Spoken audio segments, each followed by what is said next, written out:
Hello, folks. Good morning. Excited to be here. I'm Mukkara. Today, I'll be speaking about resilience testing with LitmusChaos and GitHub Actions. Pretty exciting topic, considering that we have a lot of development going on in the world today with Kubernetes at mainstream. So let's jump into it. A little bit about myself. I've been a technology architect in the last decade. I've been doing a lot of entrepreneurial stuff, with the Cloudbyte being my first startup, and eventually moved on to Kubernetes with OpenEBS, open source project for storage. And there we started writing chaos engineering tools for OpenEBS, which became Litmus project and eventually became a CNCF project for chaos engineering. And we wanted to focus more on taking this chaos engineering capabilities to a larger community, like developers, SREs, and we spun off from MyData to become ChaosNative as an independent company to focus primarily on chaos engineering for Kubernetes and surrounding ecosystem. So what we are going to talk today is really about how we can take chaos engineering to developers using GitHub Actions. Of course, you can do it in many other ways, but today we're going to talk about GitHub Actions.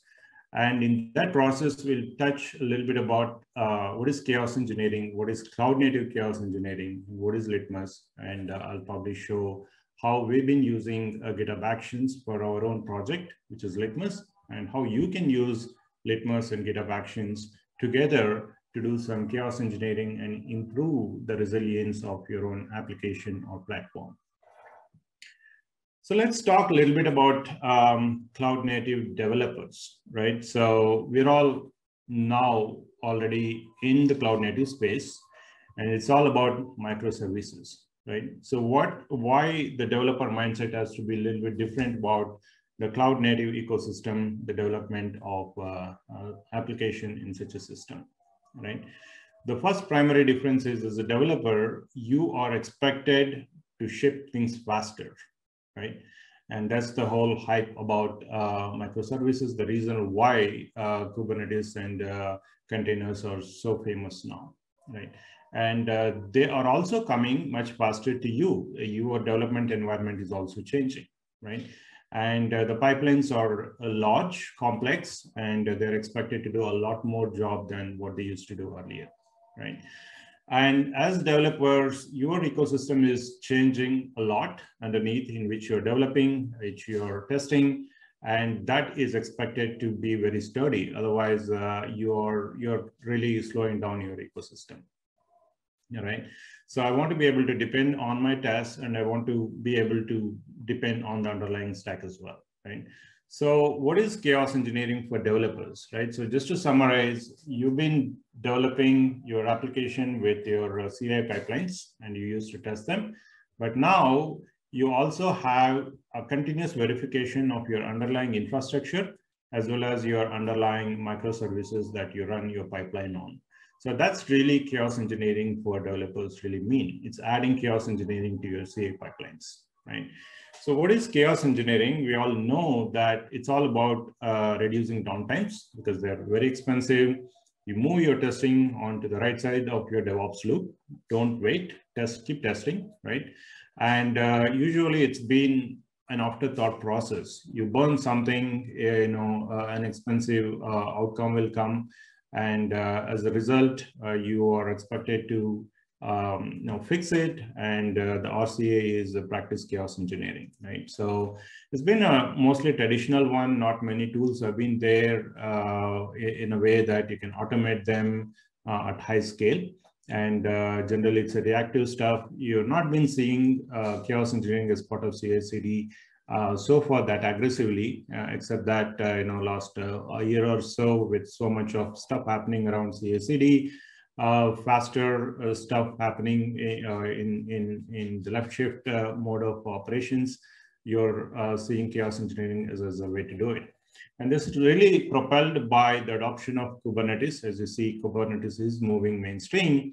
and you are seeing more dynamism, and the chaos engineering has begun to catch up, the people's mindset.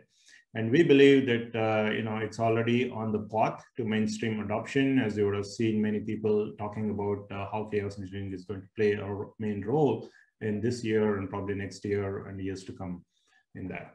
So there is going to be more chaos engineering in cloud native space, and that's why cloud native chaos engineering is a topic. We define certain principles, right? So it's got to be open source. You need to have this chaos experiments pretty well organized, well tested.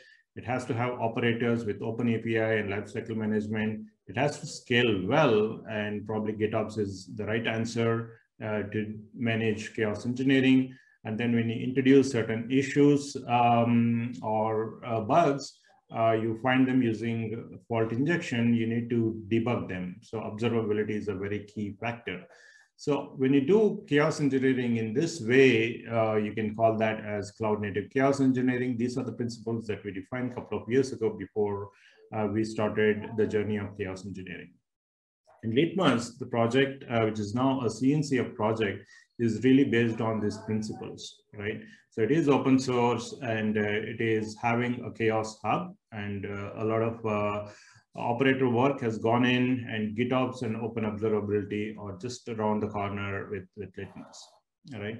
As a project, it's pretty famous. I would say we have about close to 50,000 installations all over the place that we know of. There may be more. What I'm really excited about is this project. Apart from the maintainers, ChaosNative, there are other people who are contributing very, very actively, including some of the larger companies. Recently, Red Hat also became one of the main adopters, and the contributions have been very, very helpful, right? So where do we use Litmus, right? Obviously, I just talked about the CI pipelines use case. We'll talk more about it shortly. And the other two areas are as an extension of CI, chaos engineering is used as a trigger to do CD and then post CD as well, right? So I just deployed it. Is my application working as behaving as expected? And of course, chaos engineering has been having the use case of randomized testing in production or pre-production, right?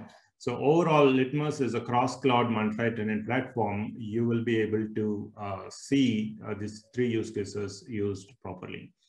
So a little bit about what is Litmus as a brief. It's a Helm chart with a lot of experiments already available, and you can take them as is, or you can pull them into your private Git repository and then create your own private chaos hub and collaborate with your own team members, right? So that's private chaos hub. So when you install Litmus through a Helm chart, you get a nice portal. That's where your centralized cross-cloud, multi-cloud control plane for your chaos engineering.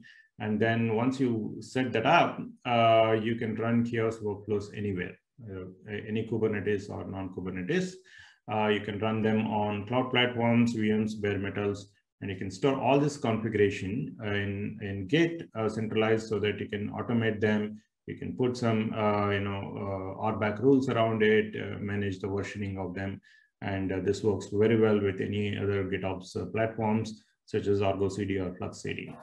So in a nutshell, you have a portal where you can manage chaos and see what's going on, and you can run chaos experiments on any target, either Kubernetes or non-Kubernetes or any public cloud. All versions are supported. So workflow is really the next step in chaos engineering, where you can create scenarios on the flow, a set of experiments pulled together either in sequence or in parallel, consolidate the result, and then push the metrics back to a centralized monitoring place. So we've integrated this with Argo workflows, and it works very well. Right now, Litmus has got a lot of experiments that's already there, and a lot more are coming as it is open source. Community continuously, adds this list, right? And then it works on non-Kubernetes targets also, for example, all platforms or VMware, OpenStack, all such stuff.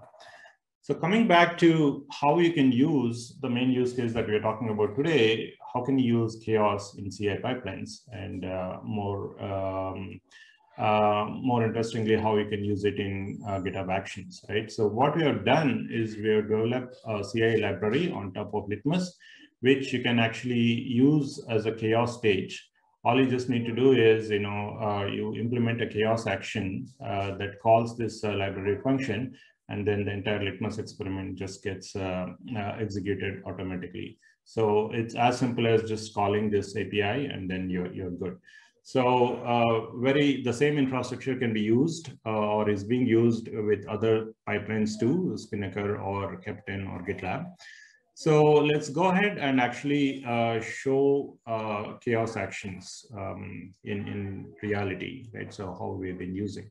So when GitHub Actions was introduced, we ourselves, Litmus project, moved our CI from something else to GitHub Actions. So we are using GitHub Actions, and we're using Chaos to test our own chaos engineering code. I'll show how we have been using it. But primarily, if you want to introduce GitHub Actions, you just introduce a new workflow or a stage, right? And you call that as chaos stage, and then you keep calling chaos experiments or chaos actions within it, right? It generally includes, you call certain functions that installs Litmus, and at the end of the chaos stage or the workflow, you clean up Litmus. And in the middle, you can call as many chaos experiments as your platform or application deserve. You can do them in parallel or in sequence, right? So you can also use chaos actions against an external Kubernetes cluster. We support passing kubeconfig through environment variables, and the rest of it works fine as similar to a local pipeline. So as part of your GitHub trigger, you can call entire chaos pipeline on a remote Kubernetes cluster, and you can test it as well, right? So let's see them in action. So we can we have published chaos actions, Litmus chaos actions on the marketplace. So you can go and search for chaos. So you'll see Kubernetes chaos here. And what we have done is we have actually created one single action and call any experiment that you wish to execute as an environment variable. So it's pretty easy. You don't have to learn a lot of actions. It's just one action right now. We are trying to implement more, probably workflows. So you can just use this one single action. And then it really includes 3 steps, as I said. First, you include a script to deploy Litmus, and then later to clean it. In the middle, you call this actions, and then call what is the experiment or where the target is, the application, through all environmental variables, right? And these are the environmental variables. As you keep tuning it, you're in control of what experiment should be executed against which target, right? And I have a sample project that I'm going to show right now. It's a simple project where we're going to have a chaos action. So let me go here and explain how this workflow is written. So this is a demo chaos action, and it uses chaos, the GitHub Actions. All we're going to do is set up a Kubernetes cluster, kind cluster on the fly, and install Nginx. That's one stage. So then I'm going to introduce a chaos stage, right? So it's all about set up Litmus. It's as simple as that, and then run a couple of experiments.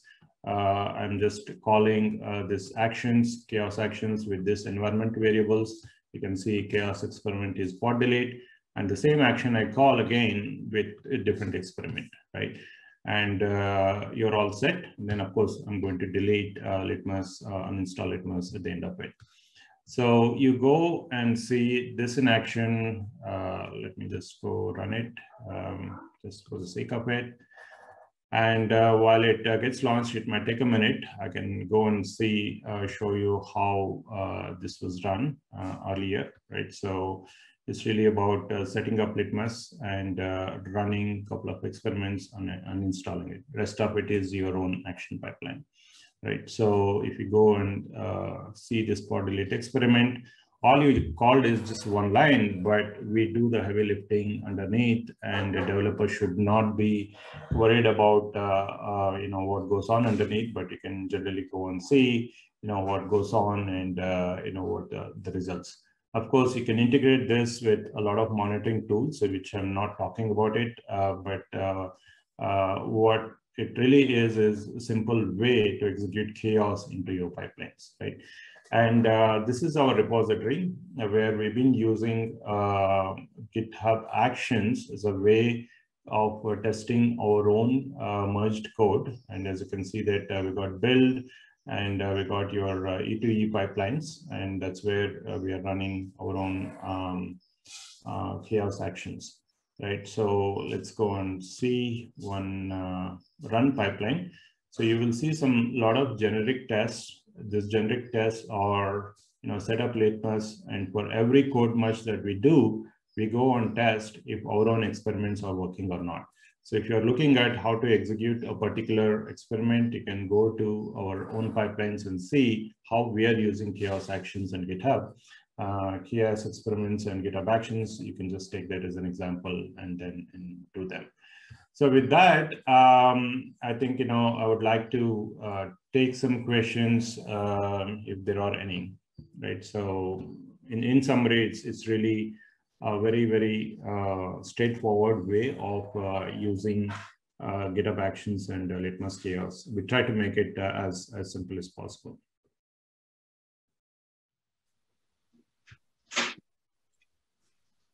आभारी आहे उमा, खूप छान चर्चा झाली. Much appreciated for such a wonderful session. And a huge shout out to the wonderful and wacky Western India developer community. And with that, let's jump into the Q&A, Divya. Okay, the question for you, Uma, is, are developers to use chaos engineering, or is it mainly for operations? It's been for operations traditionally, but we are in the new world where cloud native ecosystem is changing the way we do IT, right? So chaos engineering, in my opinion, is going to be a commonplace in developers tool set, right? So that's what we are set out to do. And we are at the beginning of that cycle, right? So first of all, you need to create a good tool set, an open source tool set that's easy to use, and it makes a lot of sense by using it. And if it produces results, developers will take it. And as I discussed in this session, we expect developers to start looking at the test, not only negative tests, but there are chaos tests outside your own code that your code should really depend on. So it's really going to be for developers already now in a small percentage, but there's going to be more percentage of developers using chaos very soon. Wow, that's going to change a lot of things. And thanks a lot for kind of enlightening us onto that. Next one up we have for you, Uma, is what are the most common chaos actions do you see getting used by the users as of now? Right. These chaos actions, a lot of them are there. I mean, chaos experiments, there is only one chaos action that we have written right now, using which you can introduce whatever the chaos experiment that you want using the environmental variable, right? And usually either developers or whoever is trying to do chaos engineering in the beginning, they would want to take the most simple chaos experiments, right? So pod eviction and pod delete is a very common thing, right? Kubernetes can kick any pod out based on the resource constraints. So it's safe to do a pod delete, right? Because Kubernetes is mainstream right now. So you go and actually use such chaos experiments to learn the benefits of chaos and how to use chaos.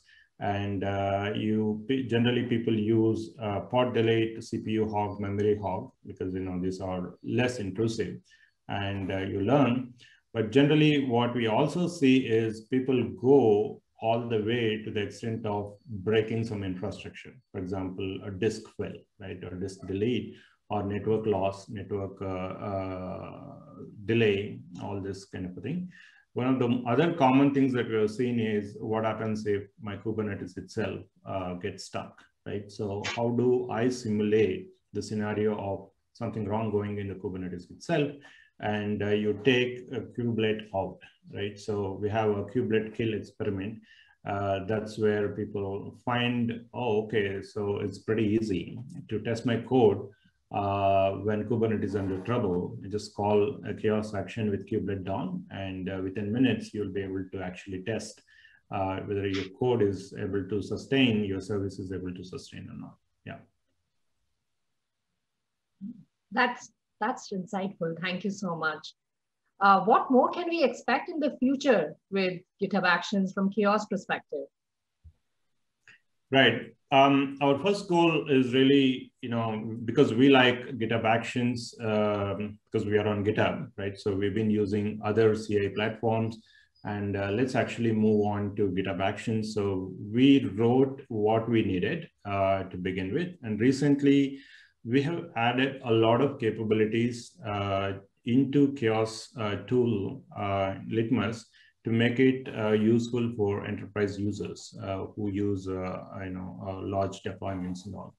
So as part of that, we created Chaos workflows, right, which are nothing but a set of experiments you can put together, you can stitch together to create a chaos scenario, right? Usually the problems happen not because a small fault has happened, but because something, a dual failure or a triple failure happened in an unexpected way. You wanted to simulate all this stuff, and that's what a chaos workflow can do, and you can automate that also. So can I introduce chaos workflows through GitHub Actions, right? Of course, it's going to be a little bit more difficult than or cumbersome than a simple chaos action of an experiment, but that's what we are trying to look at developing. Bring in chaos workflows as a way to test complex scenarios in your pipelines using GitHub Actions. So we might write one more chaos action called chaos workflow. And then we are also looking forward to integrate some analytics. If GitHub is providing some analytics, or in general, Prometheus is a way to observe the analytics of the CI platforms as well, right? So the observability and workflows are the next things that we are trying to do. That's great.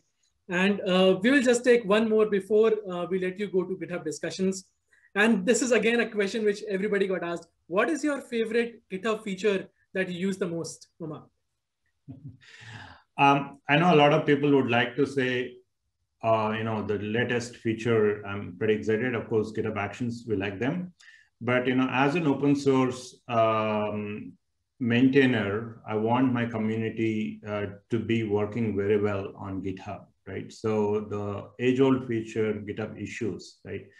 We've been using, everybody uses GitHub issues as a way to ask questions, as a way to go and find answers, right? You ask a question, you answer.